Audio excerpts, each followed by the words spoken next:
May nangyari na naman, ano? Bakit nga ba itong si Marcoleta ay tinawag or bakit totoong lowest rank si Marcoleta among dun sa mga abogado?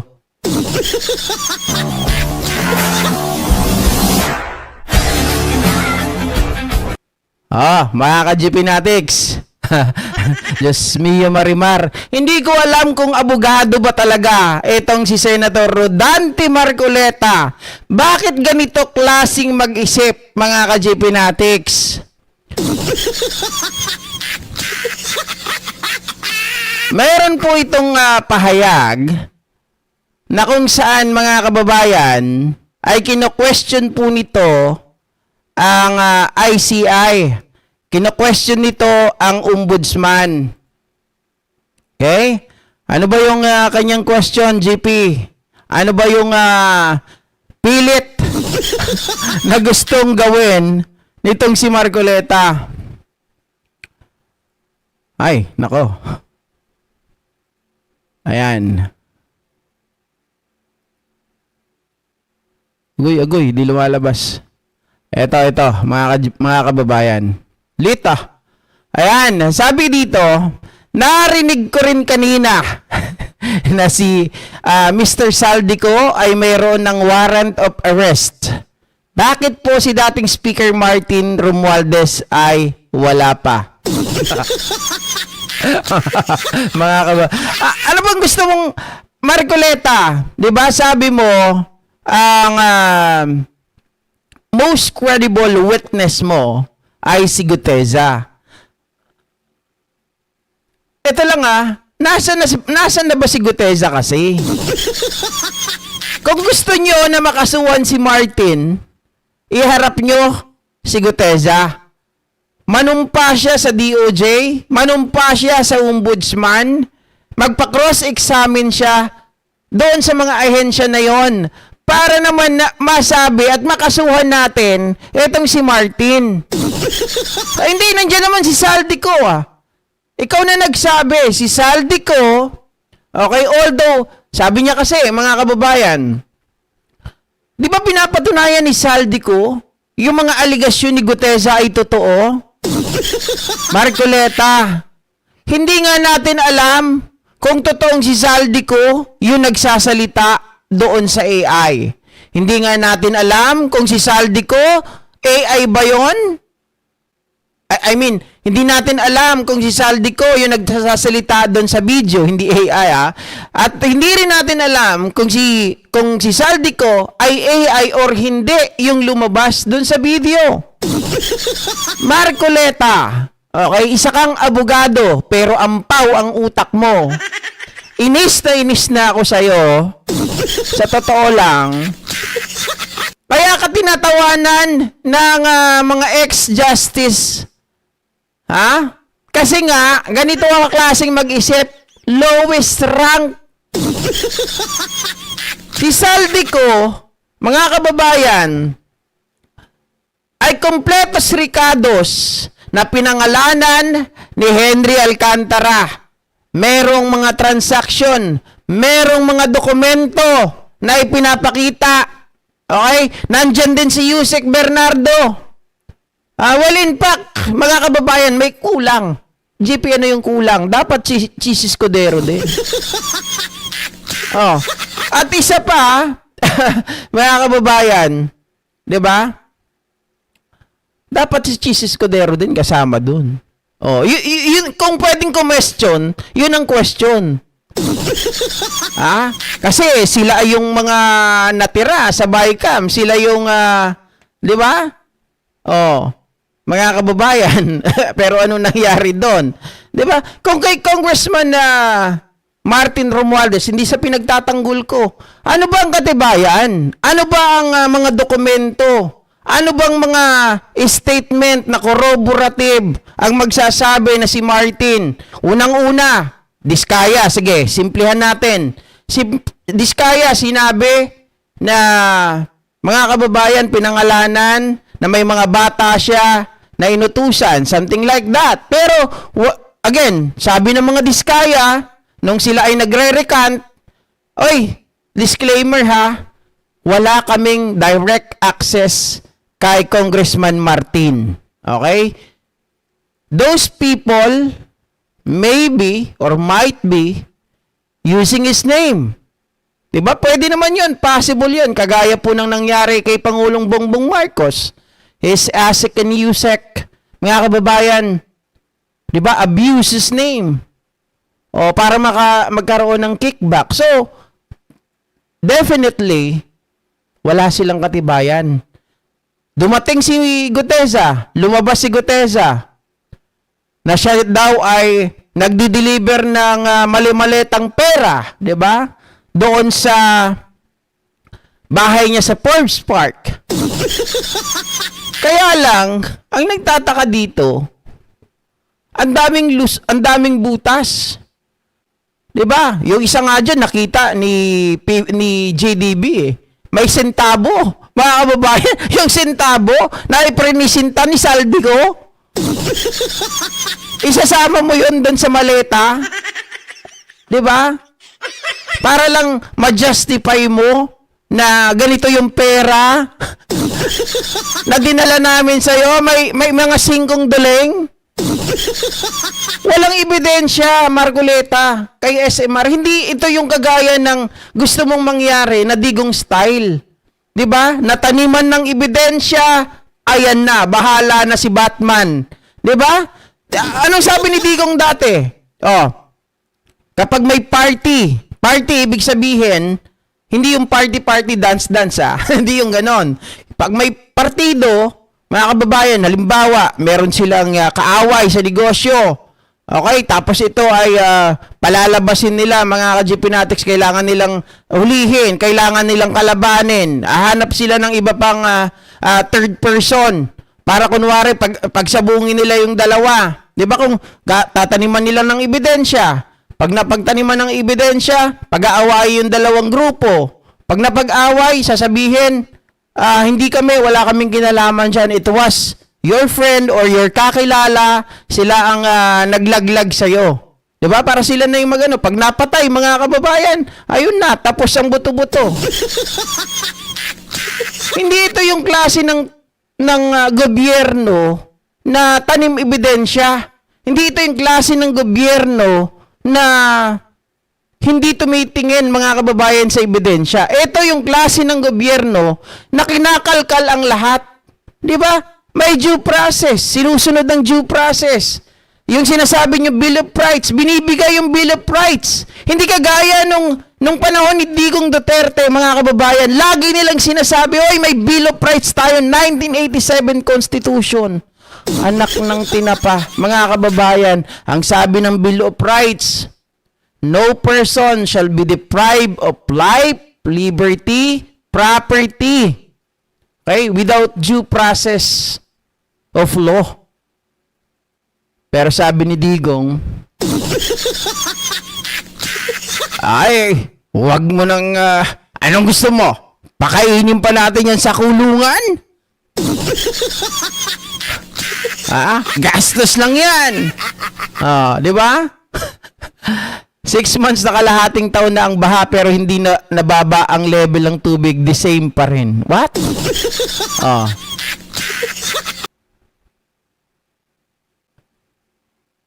Inverted purpose rally ng mga DDS instead of resign PBBM. The truth purpose of the rally is do not step down PBBM. Teodoro Miranda. Pero hindi ako, ang DDS, ang gusto talaga nila to step down PBBM. Pero yung ibang mga nagrarally doon is to step up PBBM. Diba? Happy world! Hello everyone na imbag nga bigat. Mr. GP waiting or watching rather here in Canada. Yun. Walang ebidensya. Walang ebidensya. Mga kababayan, pwede ba yun? Kaya kita mo, baka sabihin ni Marcoleta, hindi pwede yun. Pwede yun. Pwedeng gawin yun. Pwedeng gawin yun. Pero hindi yun gagawin ng kasalukuyang administrasyon. Bakit? At the end, mga kababayan, mayroon tayong masasayang na buhay. Bakit kanyo? Tingnan nyo yung nangyari kay Leila de Lima. Almost 8 years na nakulong, mga kababayan. Anong nangyari? Nag-recant lahat ng kanyang mga testigo laban sa kanya. Ay isa pa nga dyan, mga kababayan, yung namatay na. Di ba? Yung namatay na. Sino ba yung namatay na? Si Cassandra Cam. Di ba? Bago namatay yun, nagtataka nga ako eh. Akala ko noon, nung siya ay nag-recant, sinabi niya kay Leila na ginamit lang siya ng mga Duterte para makulong si Leila. Okay na sana eh. Ang problema, mga kababayan, nilubog niya pa yung sarili niya. Sumama pa sa mga Duterte. Alam niya na nga na manggagancho, manluloko, mandarambong, kurap. Ano pa, mamamatay tao. Tanim ebidensya, kinampihan pa, ayun, namatay. Di ba? Yun ang sinasabi natin, hindi gagawin ng current administration yung ganong pamamaraan na magtanim ka ng ebidensya, bahala na si Batman pagdating sa dulo. Mga ka-GP Natics, may sinayang ka ng buhay, tapos pag nagkataon, di ba? Pag nagpalit ng administrasyon, ano mangyayari? Lalawig yung usapan, lalawig yung kaso, magdidemurer to evidence lang. Kulang pa lang ebidensya. Wala pa lang nagtuturo. Binayaran lang pala, tinakot lang pala. Ganon ang gustong klase ni Marcoleta na gawin ng gobyernong ito. Ipakulong si Romualdez nang walang ebidensya na okay na yung sali-salita, okay na yung kwento-kwento, okay na yung mga hearsay. Again, mga kababayan kahit na narinig mo na yan, kahit totoo pa yan, okay? Kung hindi mo ito pinanumpaan, kung hindi mo ito tinindigan, at hindi ka po nagpakita sa gobyerno, hindi ka na cross-examine, hindi ka na scrutinize, wala pong kwenta lahat ng mga bagay na yan. Okay? Wala po yung kwenta. DGP, may dating yun Tama kayo. May dating yung ginawa ni Saldico. Sasabihin ko sa inyo ang totoo. Ang ginawa ni Saldico, ang ginawa ni Guteza, mga kababayan, hindi to prosecute. Ang ginawa nila ay magtanim sa utak ng mga tao para pagdating po sa court ng publiko, okay, ay ganyan na ang maging tingin sa kanila na sila ay corrupt official, na sila po ay mandarambong, na sila ay magnanakaw. That's exactly what they wanted to do. Yan ang gusto nilang itanim sa utak ng mga tao. Itanim, kagaya ng ginagawa ngayon ni Saldico, maging ang Pangulo, dinadawit, maging ang kanyang anak, dinadawit, ang kanyang asawa, dinadawit. Gusto lang nilang sarain. Gusto lang nilang galitin. Mga kababayan. Pero pagdating po sa usaping legal, Marcoleta, okay, masasabi ko kulelat ka talaga. Para makasuhan si Martin, pauwiin mo si Saldico, kausapin mo. Kung gusto mo makasuhan, ipakita mo si Guteza. Ganun lang yun. Hindi yung aangal ka, bakit si Saldico meron ng warrant of arrest? Bakit si Martin wala? Natural. Wala ring ebidensya eh. Unang-una, tingnan mo Marcoleta. Kakasuhan mo si Martin. Abogado rin yan. Diba? Abogado din yan eh. May pera pa yan. Di syempre, lahat ng aspect, diba? Legal remedy, gagawin din niya yan. Gaya ng ginagawa nyo, kahit nga mali na yung mga Duterte. All the legal remedies, technicality, particularly, di ba? Mamaya ba narita, shoutout po. Oy, Delta Games. Oy, Mama Rita Sanfuego, good morning. Sana maging matiwasay ang rally at walang gulo. na mangyayari. Idol, balikan mo yung message tungkol sa baha, yung nabasa mo. Pinakahuli na yan, 3 message na yan. Layo naman. Ba't di mo na lang ulit i-send hot stuff? Tandaan nyo po pagpasensya nyo na ako, di ako galit, pero medyo nahihirapan ako ngayon talaga. Okay? Kung nandito sa baba, medyo mababasa ko yun. Huwag nyo na akong paghanapin. I-type nyo na lang. Diba? Tumpak lahat ng sinabi, mabuhay si PBBM, sabi ni Carlos Madriaga. Dapat kay Marcoleta, balikan niya ang topic ng due process of law. Wala nga eh. Ang problema kasi sa kanila, mga DDS, double standard. Pagpabor sa kanila, mga kababayan, katulad, example etong si Panelo. Sabi niya, nung time na hindi pa po na, tawag dito, nung time na hindi pa kinakancel ang passport nitong si Zaldico. Sabi ni Panelo, DFA, you can actually cancel his passport right away up front. Sabi ni At bahala na si Batman kung kasuhan nyo ako basta napakancel ko yung kaso. Sabi niya, if I were the DFA personnel, mga kababayan, ay kakanceling ko up front right away yung pasaporte ni Zaldico. Sabi niya ganon. Bahala na daw si Batman kung siya ay makasuhan ng administratibo. Diyos ko, mga kababayan, hindi mo kailangan gawin yon. Unang-una, yun ay bawal. Yun ay labag sa batas. So, what happened next, mga kababayan? Kayang-kaya naman pala na kapag ang isang bagay ay tinutukan mo, like nang ginawa ng ombudsman, di ba? Nakasuhan si Zaldico at na-cancel yung kanyang passport right away. Tapos pupunta ka pa doon sa walang due process. Gusto mo, mga kababayan, talon ka agad? That's the difference between the past government and this current government, mga ka-GPnatics. Iba talaga. Sobrang layo. Sabi nila ganon, galit sila sa mga law bender, pero sila law breaker. Diba?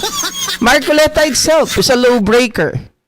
Mga kababayan, and Panelo, as he stated, he is also a law breaker if that happened. If, mga kababayan, na siya ay naging DFA personnel and if he does yung pag-cancel ng visa o ng passport right away ni Zaldico without due process, that's a big no-no. Diba? Pambihirang senador itong si Marcoleta, lawyer ba talaga? Yan ang tanong ng nakararami. Diba? Alam nyo, tama mga kababayan, nakakamiss si Gabriel, si Senator Miriam. Siguro, if nandito si Senator Miriam, nagkasabay sila ni Marcoleta, mga kababayan, siguro papapahiya to. Diba? Kung buhay lang yun, manliligo sa okray, yang si Marcoleta, totoo. Baka mapahiya yan. Yung ginagawang pamamahiya ni Marcoleta, baka hindi yan umubra, mga kababayan. Jomar Mugado, naimbag nga pangal daw mo, GP. Kanyamet, sir, naimbag nga pangal daw mo.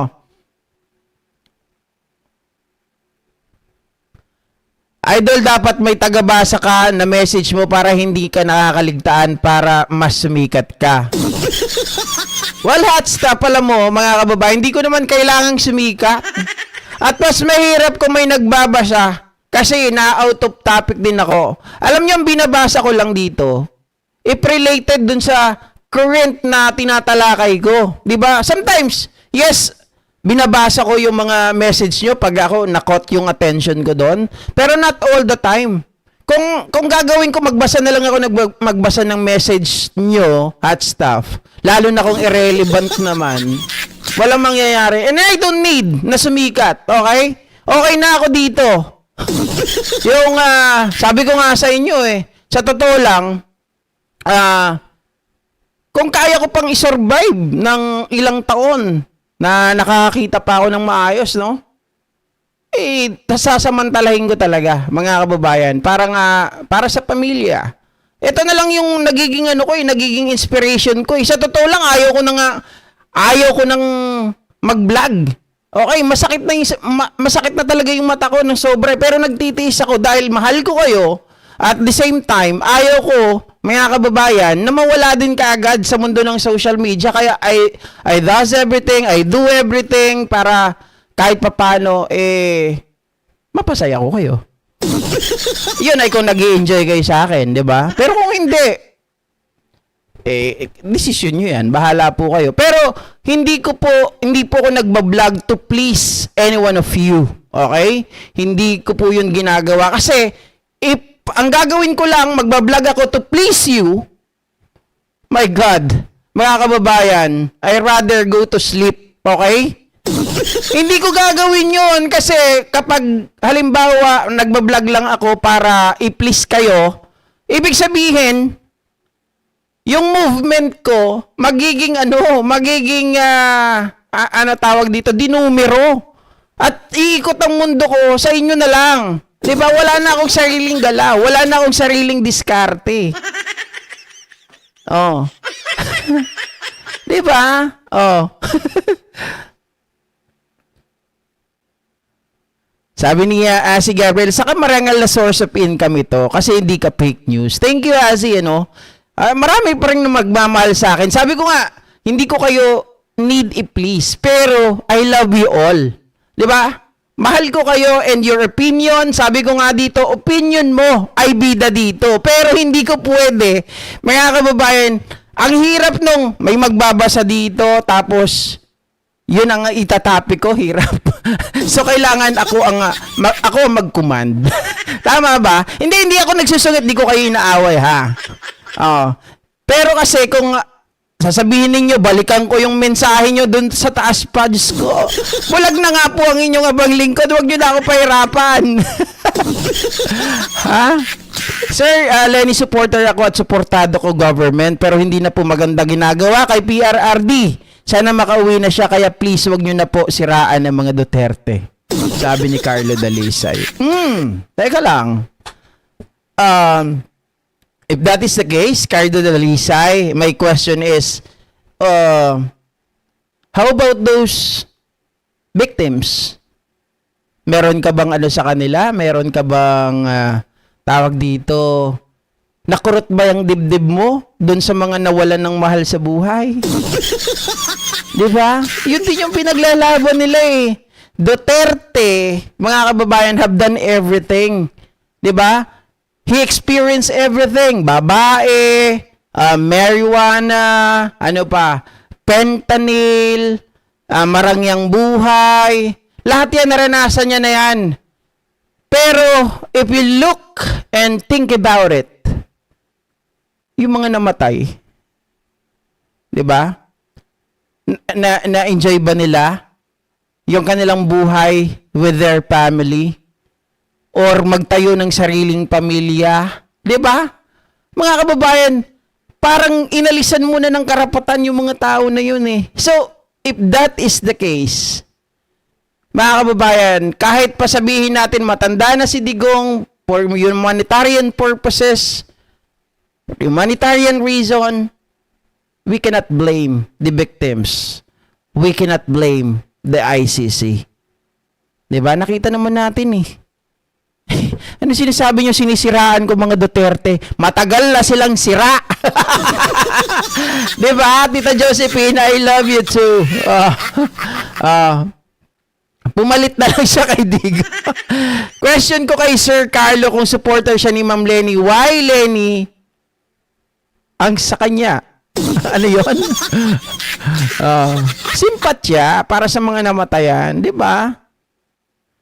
Ma'am Jenny Ramos, ipasa Diyos na lang po, hayaan natin sa kamay ng Diyos, sir, magparusa kap.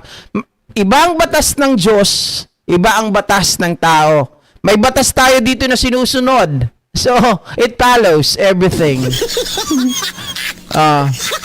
Scarlett ay sino bang naninira, di ba? gawain ng mga Duterte ang manira. That is true.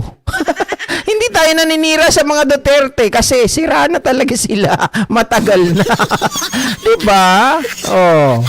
Kayo talaga, oh. Ano yan, Marcoleta? Ano, dadagdag ka pa? Alam mo, marami ka ng problema eh. Sa totoo lang sana nga, itong si Marcoleta. Oy, Comelec. Ay, itong Senado. Bigyan nyo naman ng aksyon. Itong inyong kasamahan. Hindi porket kasamahan. Takot ba kayo kay Marcoleta? Kasi I believe maraming takot kay Marcoleta dahil madaldal. Dahil baka naman kasama ninyo kaya ayaw nyong kasuhan. Tama, 'di ba? Ratan na. Sabi niya, thank you sa nabiktima na walang kasalanan.